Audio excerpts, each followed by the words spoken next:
Welcome back, everybody. It's Untap Your Go, and I don't know if you guys are all aware, but Historic Anthology 4 is out, which means Death Shadow is everything everyone is playing.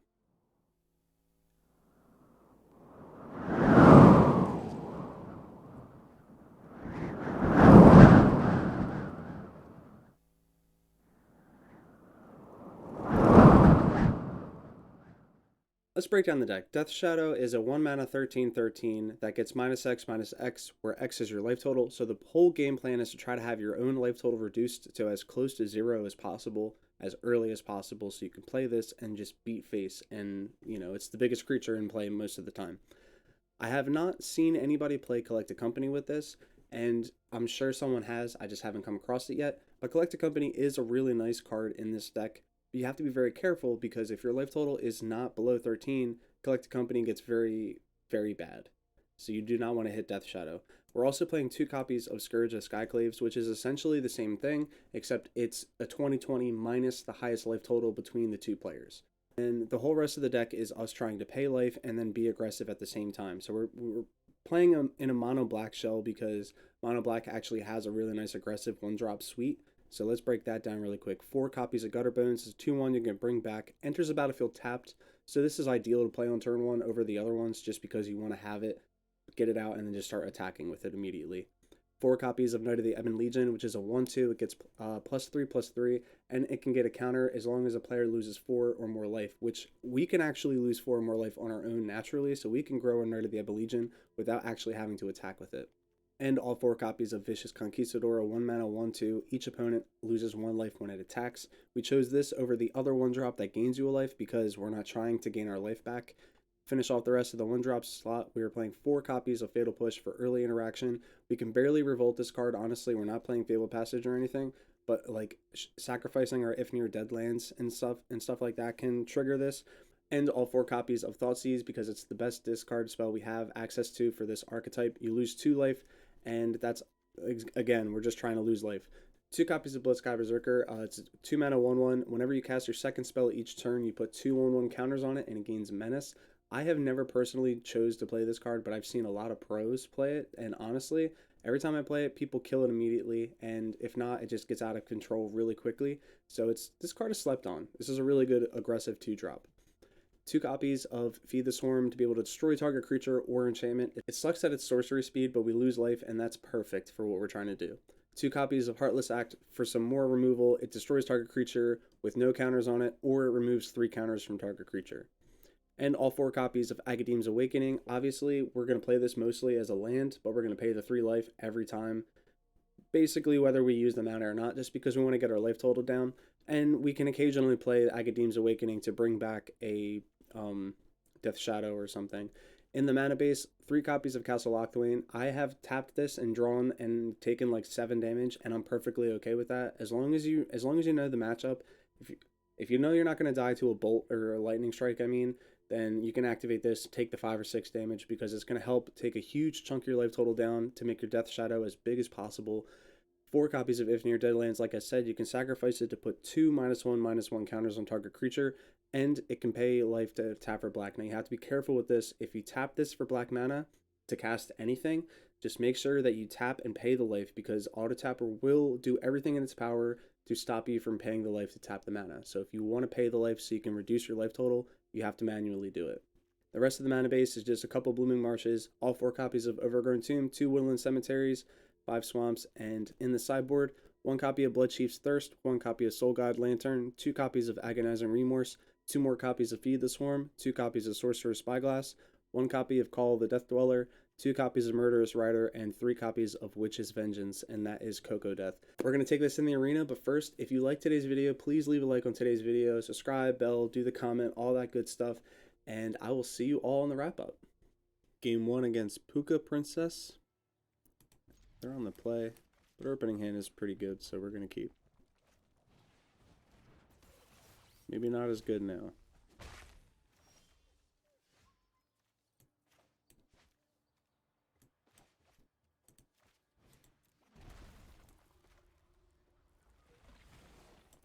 Let's play the Conquistador first. Blocks the Bomat Courier pretty well.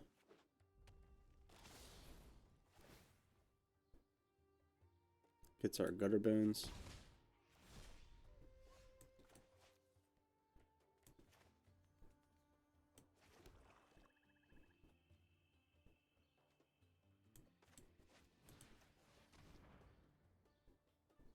Real Eruption we're not really going to care about.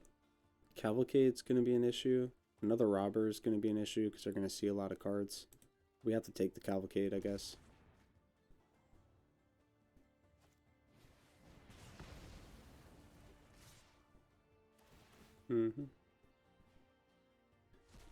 Ooh, they get a Thoughtseize. So they're going to get our Death Shadow anyway. Or I guess not.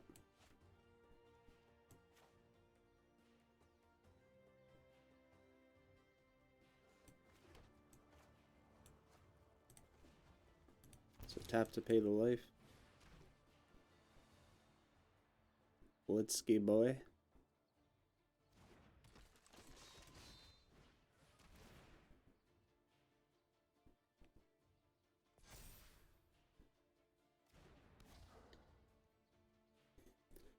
Alright, so now we have a 3-3 with Menace. Well, it's gonna lose Menace, but we have a 3-3 and a 5-5.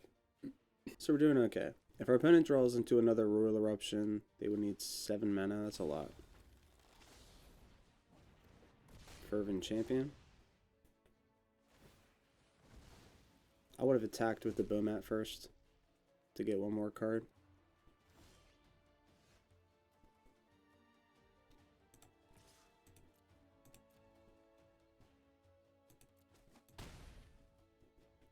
Beat for 5. If our opponent would have tried to block with everything, we could have paid a life and we would have killed everything. Yeah. Can't do anything about that.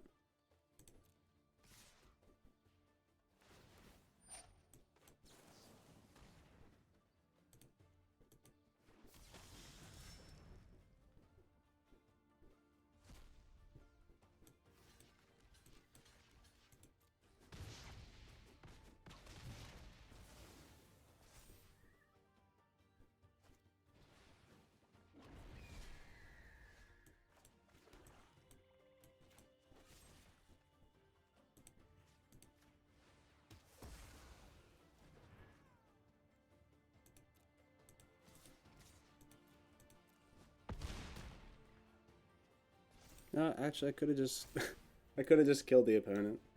I don't know why I didn't.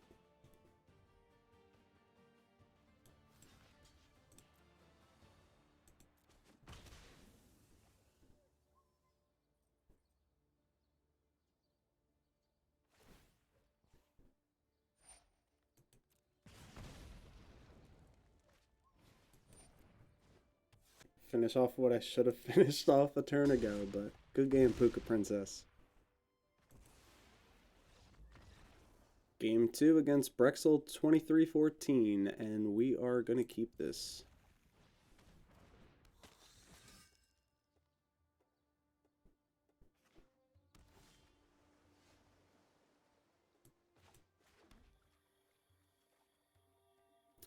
Whoops. Meant to play the swamp. Oh. We're going up against Treasure Hunt. Okay.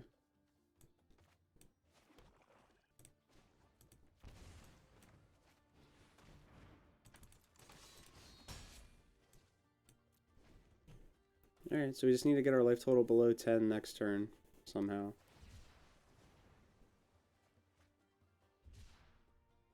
We have... Oh, opponent gives it up. That's what happens when you play such a glass cannon deck. Game 3 against Tenirko, whatever, and this is fine. But we're going to lead off with the Gutter Bones. Oh, okay. Opponent's not going to go for the life total at all.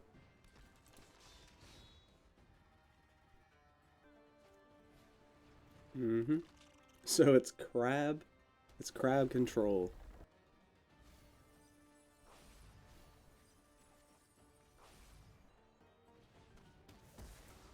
See, every time.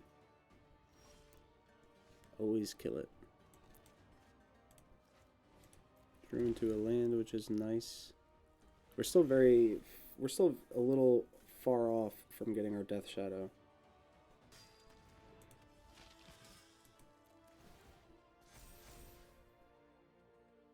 But that's nice. Paying the life and having Agadeem's Awakening to have us lose 4 life.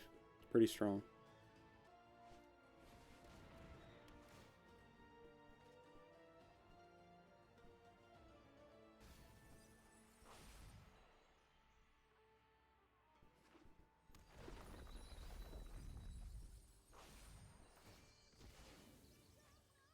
All the crabs, man. All the mills. We are down 35 cards. I honestly just spaced out while our opponent was milling us.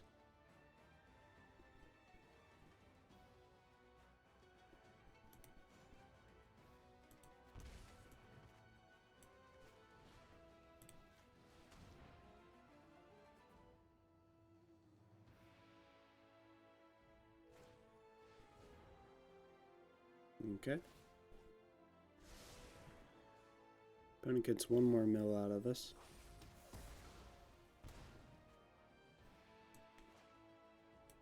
Now we get to play our Death Shadow and start getting at their life total.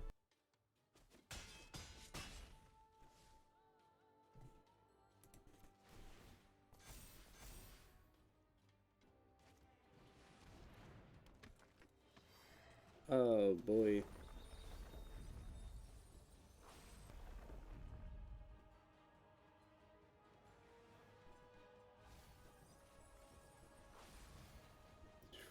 Down to 16. Maddening Cacophony for the win? Oh, jeez. We drew into a land.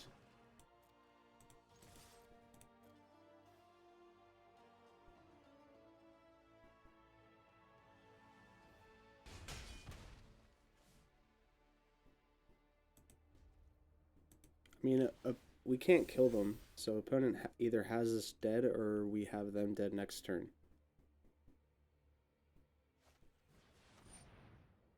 Good thing we got rid of the Teferi's tutelage. But that means they found a land, probably. Alright, it's tapped. It's just it's a 1 ice, 1 snow land. So that's 4, puts us down to 11.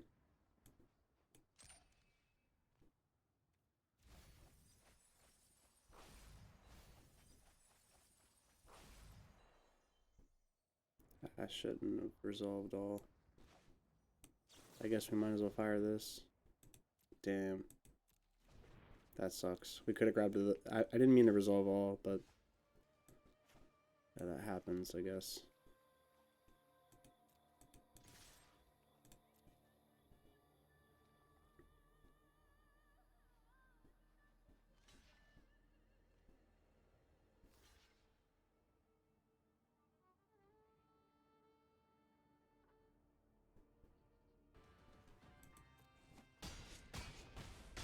Yeah, I mean, this kind of sucks.